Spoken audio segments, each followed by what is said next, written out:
Hi,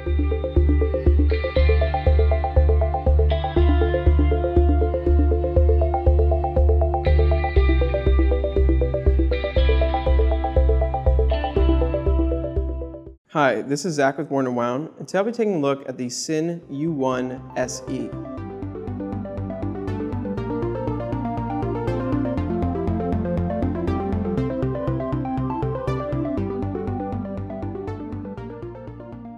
The U1 is kind of Sinn's most iconic dive watch, if you will. It's a watch they've had out for some time now. They've had it out in a bunch of different versions, limited editions, various iterations of it.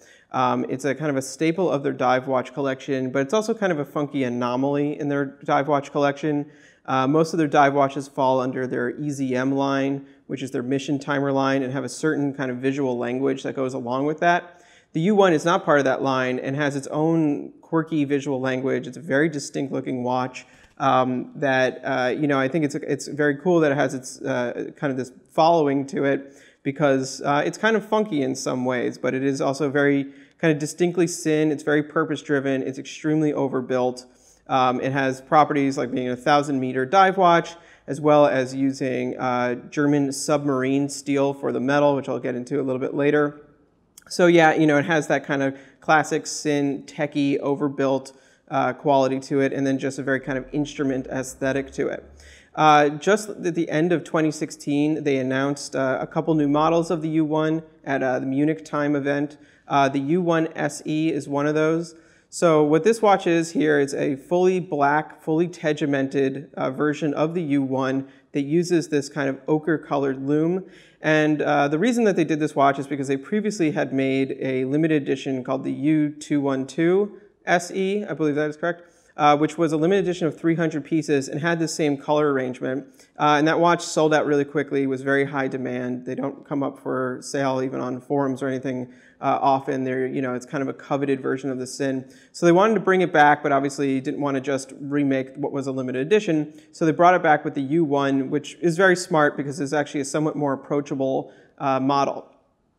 So there's two versions of this, one on the silicone strap, which you see here, and then on bracelet. On the strap, it's $2,390. On the bracelet, it's $2,520. So let's take a closer look. The case of the U1 SE is by no means small, but they have some interesting tricks as well as good proportions to actually make it wear more compact than it sounds. So it's a 44 millimeter diameter watch, which is obviously quite large, 50 millimeters lug to lug, which is more tame, and then 14.8 millimeters tall, which is thick, though, dive watches are often that thick, especially 1,000-meter ones. But because of some clever tricks I'll show you on the case side, I think they really mitigate that height. So looking at the design itself, you have a very kind of classic mid-case with long contouring lugs, very smooth looking, nothing really wild about it. I think you could say that in general with a lot of, Sinn's watches is they're really purposeful. The case designs aren't meant to be eccentric or, there's no bells and whistles. And certainly here you just have a very clean modern form. And then you have this very large bezel on top, which kind of dominates the show. So this bezel has their captive bezel design, which means that it cannot be knocked off by any means. Obviously, that was a concern, I guess, if you're diving and you snag something, the bezel won't pop off. That is one of their kind of tech designs. It's a 60-click unidirectional bezel. Their bezels, their dive bezels in particular, always are I find them a little bit odd. As you can see here, there's a little bit of play in it. It still snaps into place, and brushing against it's certainly not going to move it to the wrong place, but they don't have quite the stiff, snappy feel that I personally like in a dive bezel. That said, I'm saying that as someone who doesn't actually dive, and I just turn bezels mostly for amusement's sake. So I'm certain this is an intentional design. It could be part of the captive mechanism, but it just has a kind of a little bit more play in it than one might expect. The bezel shape, though, so all black, beautifully executed. There's no insert here. Everything is milled in, so it's very clean looking. Then you have this kind of bevel along the edge and then sort of pill-shaped little notches into it. I like that it has its own look, doesn't really feel or look anything like, it's not kind of a traditional dive watch, kind of aesthetic going on there. It's very purposeful and aggressive. One nice feature on all of Sinn's dive watches actually is that the crowns are either at 4 or on the left side destro style. This is particularly nice on a 44 millimeter watch because this is a big crown, 7 millimeters screw down. It's not going to jab into the back of your hand here. That improves comfort a lot, and it also makes this distance feel a lot less, it helps mitigate that 44 millimeter, width here. I mean, in general, in person, I think the proportions from the lug to the lug, from the bezel and everything, make this almost read as a 42 millimeter watch. And when I first got it, in my mind, it almost was a 42, and then I saw it was a 44 and measured it, and was like, oh wow, that's actually a bit surprising because it really just doesn't feel or read like it. Sinn employs some nice design tricks here to kind of keep that height from being too, intense as well.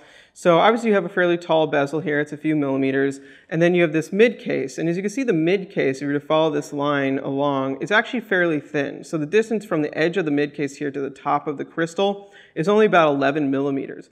And that's really what you read when it's on your wrist. Everything else is hidden underneath.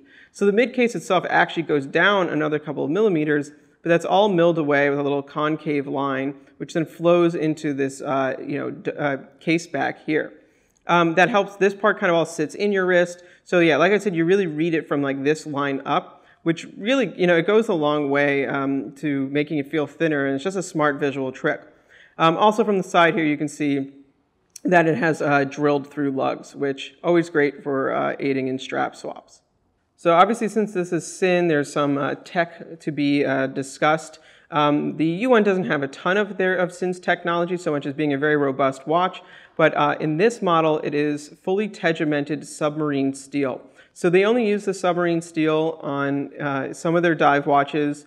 And what the submarine steel is it's not literally like cut from a piece of submarine, though it is obtained through contracts with a submarine manufacturer, and it's an alloy of steel that is naturally anti-magnetic, more anti-magnetic, I should say, than normal steel, as well as highly corrosion resistant. So obviously, if you're diving in salt water, salt is a corrosive material, and that can mess up watches. So you obviously have to make sure they're rinsed off and everything. This is just much more resistant to that.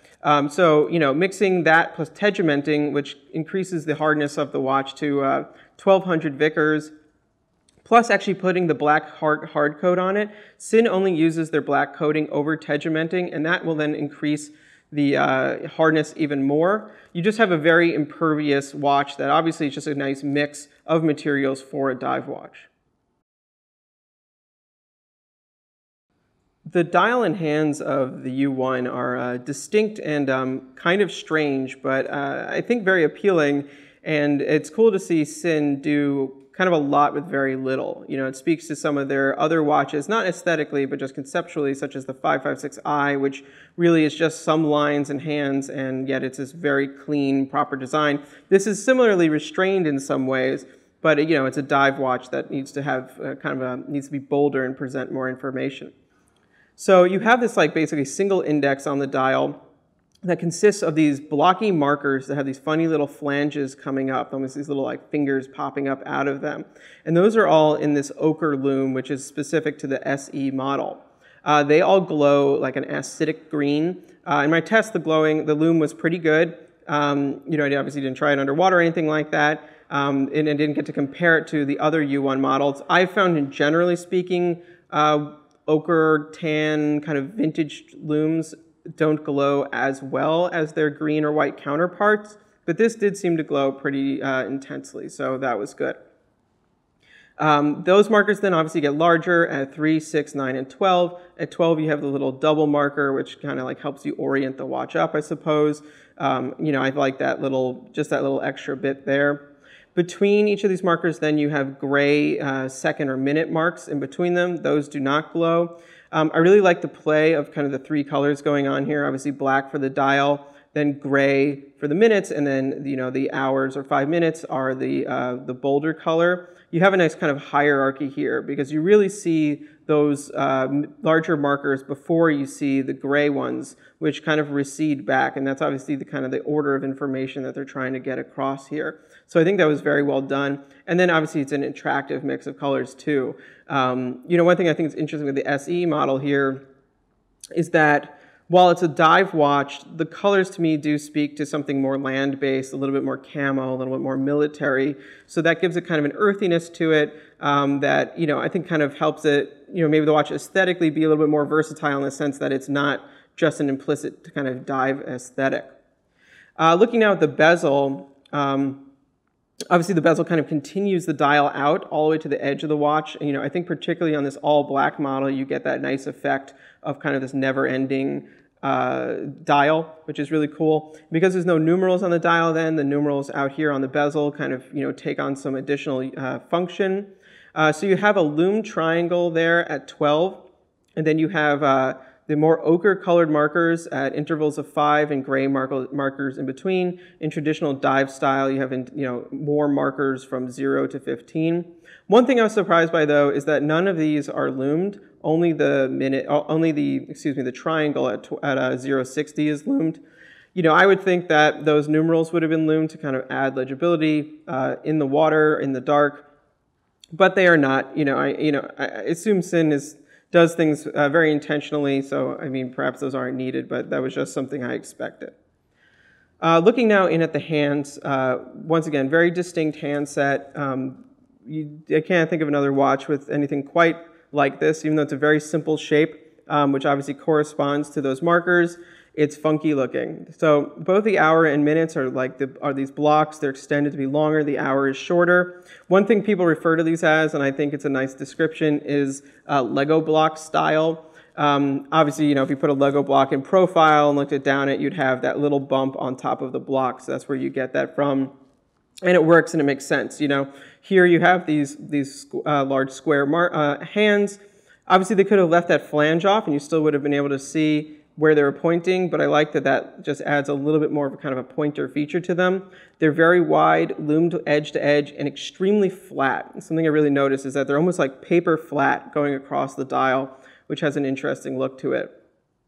Then the second hand also has an aesthetic to that, which I really like. I think the second hand's probably actually my favorite part of the watch, the more I kind of think about it. It's kind of a quirky little thing.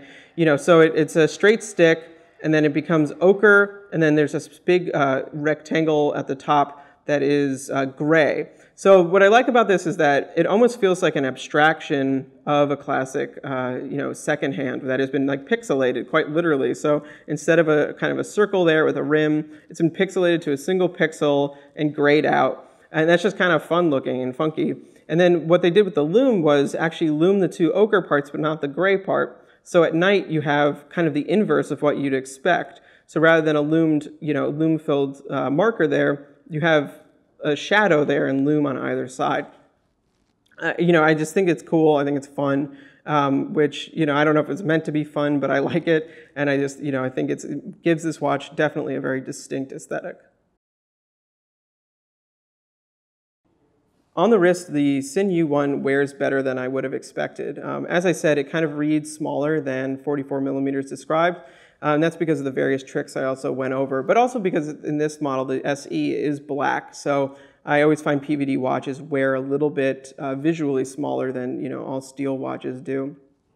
But you can see here on my 7-inch wrist, it doesn't seem inappropriate. It does seem large, of course. 44 millimeters is never going to be a small watch. But it doesn't look gargantuan, it doesn't look kind of grotesque or anything like that. It doesn't look big for the sake of being big. And I think a lot of that actually is the 50 millimeter lug-to-lug does keep it fairly tame and on top of my wrist. Aesthetically, I think this watch is just, it's extremely cool looking. It has that very kind of Sinn feeling, but it's very modern. It doesn't feel like they're pilot's watches. It's a different watch altogether. Like I said, the U1 is sort of an anomaly because it's the only watch in their line that uses this kind of arrangement of shapes. But they come together very well. It's simultaneously kind of bold, but also reserved. Like I said, I referred to the 556i before. It has that sort of minimal approach to a maximal or high impact or high legibility design. And that makes it I think very visually appealing. This colorway, the black and ochre colorway, like I said before, has something kind of earthy to it. It's a little bit more military looking than the other Sinn U1s, which are a little bit more technical looking. But I think it definitely works. Here I have it with I intentionally wore a jacket that kind of went with that, but I think you could see how this could look pretty cool with like street clothes. Obviously, if you're not, just always diving, which I obviously am not. Looking now at the strap. So, like I said, it comes mounted to either a silicone strap or a bracelet. The bracelet would be matching submarine steel, fully tegimented in black as well. The strap is a custom molded silicone strap. As you can see, it fits the lugs here perfectly. So you get this really nice kind of seamless effect, which I think works really well, particularly on the black, because it just continues that kind of stealthiness all the way around. It's an extremely thick strap. It's about 5 millimeters thick in like the normal, almost thinnest parts, and gets much thicker by the lug. And I would say that actually adds more to making the watch feel big than the watch itself. I mean, when you look down at my wrist like this, you really see how much more, area is being taken up by the strap itself. So for my personal taste, I think I would probably err on the bracelet, because even at $130 more, which adds some price to this, not a huge amount of price, it's a very, very cool bracelet because of the materials, and that would probably wear a little bit more close to the wrist. Obviously, people, if you prefer rubber straps, that's your call totally. That's just my preference. One thing also with this kind of rubber strap, it uses this really heavy-duty deployant buckle here that has an expansion on it. Because of how these work, you have to cut the strap to size. So I actually had to cut a lot off, which thankfully we got permission to do. This is a borrowed sample. But I had to cut almost all but 3 pieces of it off.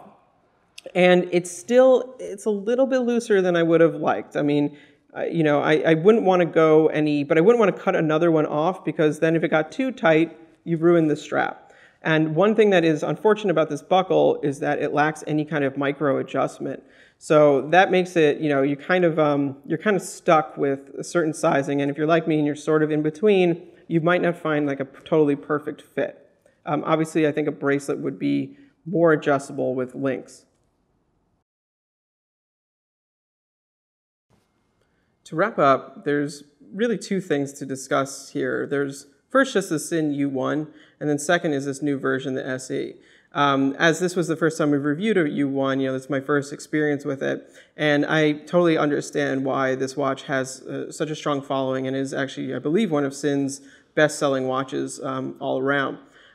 It's a very appealing watch for a large-size watch. It is very kind of tough and toolish in the way Sinn watches should be, but it, like some of their other very successful watches, it has a style of its own that I think is really kind of appealing and gives it that edge over, I think a lot of other, watches that might be out there. It's also, it has that kind of certain reserved lack of bell and whistles, but still 1,000-meter dive resistance, still it's got that submarine steel. So it's just kind of like, it comes out, and like these other Sinn watches, it's like, we don't need all this fussy stuff. What we have matters, what we have counts, and you get out of that just a really, really tough and attractive watch, and a very modern watch at that as well. Then the SE version here with this colorway, the black, ochre, and gray, it's a very cool looking colorway, and like I said, it kind of takes the aesthetic to a different place from the other ones, something a little bit more military, a little bit more land-based, a little more camo, and it's very appealing. I think looking through the various ones that are available, the various U1s that are available, which I think is around 5 right now, I might prefer one of the other models. There's one called the SDR, which has a steel case, a black bezel, and then white and red markers. There's just something really striking about that, and I'm kind of a sucker for a mix of different finishes on a case. But I think I really like that they have all these different options now. So, if you're attracted to the U1, you can definitely find the one that best suits you. One thing to keep in mind, though, when looking at U1s is that not all of them are fully tegimented. So if that's something you want, you're going to have to just pay attention to which ones are and which ones aren't. Obviously, the SE is fully tegimented, so that is actually a real benefit. Now looking at the price of the watch, $2,390. One thing I might not mention, it's powered by Sellita SW200 movement. That is, a very high quality movement, and Sinn only uses top grade versions of the movements that they're going to use. So, it's, as high quality as it's going to be. At the price point, like with all Sinns, they're not inexpensive, but you're getting a lot for what you're paying. And I think they're very fairly priced. I think it's in this interesting place where it's loaded with these features no other watch has. Specifically the tegimented submarine steel. I mean, that's really unique to them. But it still comes in a lot, it still comes in under some of the more kind of trending, dive watches. Come to mind, Tudor Black Bay, Tudor Pelagos. Those a couple $1,000s more have in-house movements. This has a Solito, so you can kind of balance it out. You're getting a hell of a watch, though, for, a little over $2,000. Not chump change at all, but certainly, a high value piece in the end of the day. Please read the full review on Warner Wound. Follow us on Facebook, Instagram, and Twitter. Thank you.